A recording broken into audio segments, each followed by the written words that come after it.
दिनेश ने अपने सामने रखे कागज के पुलिंदे में से रैंडमली एक डिजाइन निकाला। उसने अवनी के उस डिजाइन को आंख भर के देखा भी नहीं कि टेबल पर उसे अपनी पूरी ताकत के साथ पटक दिया। वो कागज गौतम के नजदीक जाकर गिरा। दिनेश जोर जोर से हंसते हुए बोला,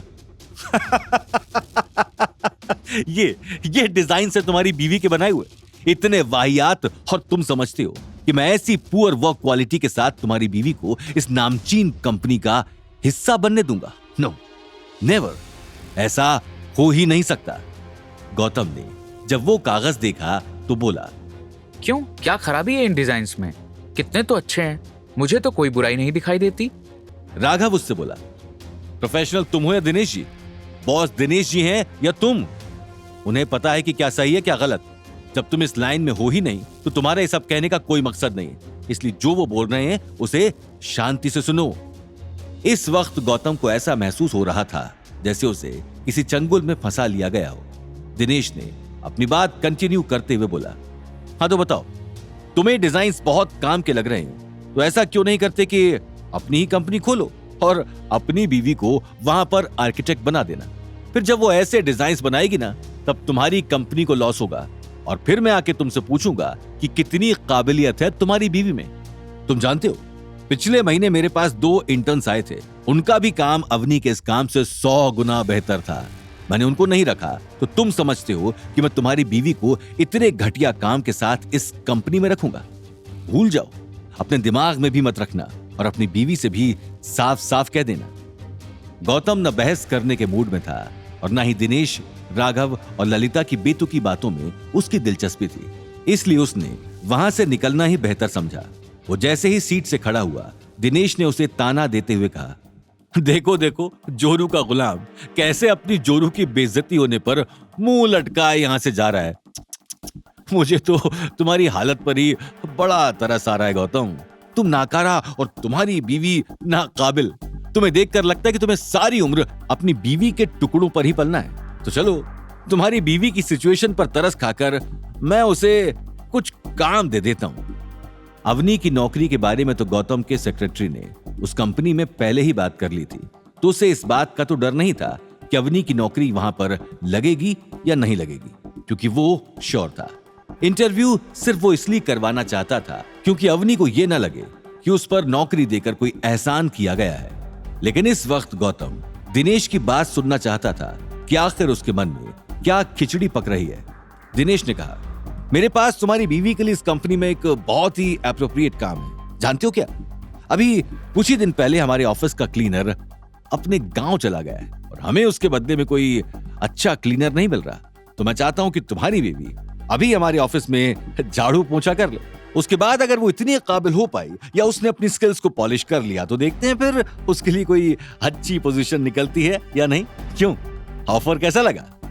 दिनेश के ऐसा बोलने के बाद दिनेश, ललिता और राघव ठहाके मार के हंसने लगे। दिनेश की ये बात नहीं और टोन गौतम को चुभ गई। वो अवनी की बेइज्जती बर्दाश्त नहीं कर पा रहा था।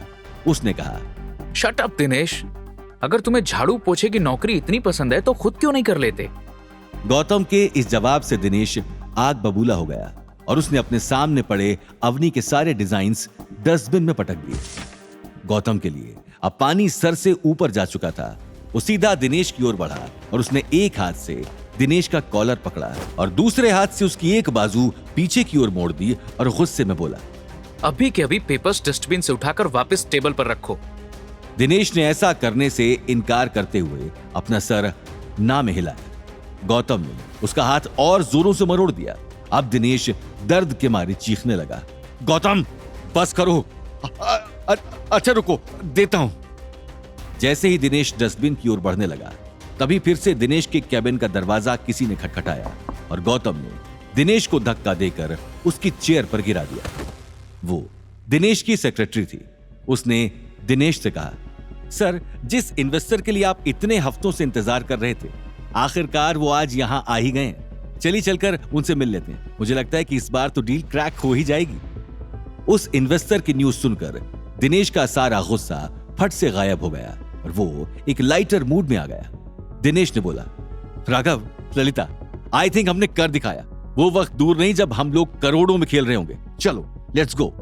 दिनेश ने गौतम की ओर हंसते हुए देखा और बोला, अभी तो मैं जा रहा हूं गौतम, लेकिन तरस मुझे तुम पर अब भी आ रहा है। चलो, तुमने क्लीनर का ऑफर तो ठुकरा दिया, तुम्हें एक और काम दे देता हूं। अभी जिस डील के लिए मैं जा रहा हूं, जब वो काम शुरू होगा तो कंस्ट्रक्शन साइट पर मजदूरों को काम करते वक्त खाने की तो जरूरत पड़ेगी। मैं चाहता हूं कि तुम और तुम्हारी बीवी अवनी उन मजदूरों के लिए वहां पर आकर खाना पका दिया करें। मैं पर डे के तुम दोनों को 100 रुपए तो दे ही दूं। ऐसा कहकर दिनेश हंसने लगा और उसके साथ ललिता और राघव भी हंसते हंसते वहां से निकल गए। जाते जाते दिनेश ने गौतम से कहा, अरे हां, मैं एक बात कहना तो भूल ही गया, तुम जरा वहां दाएं वाले दरवाजे से बाहर निकलना। यह दरवाजा तुम जैसे लो क्लास लोगों के लिए नहीं है। यहां से हम कॉर्पोरेट लीडर्स जाते हैं और तुम लोगों की औकात सिर्फ उस दरवाजे से जाने की है। ऐसा बोलकर दिनेश अपने कैबिन का डोर बाहर से लॉक करके चला गया और ना चाहते हुए भी गौतम को उस दरवाजे से जाना पड़ा जहां से जाने के लिए दिनेश ने उससे कहा था। आगे की कहानी जानने के लिए देखिए अगला एपिसोड सिर्फ पॉकेट एफएम के यूट्यूब चैनल पर और रॉयल वारिस के सारे एपिसोड्स को सुनने के लिए डिस्क्रिप्शन में दी लिंक से डाउनलोड करें पॉकेट एफएम ऐप।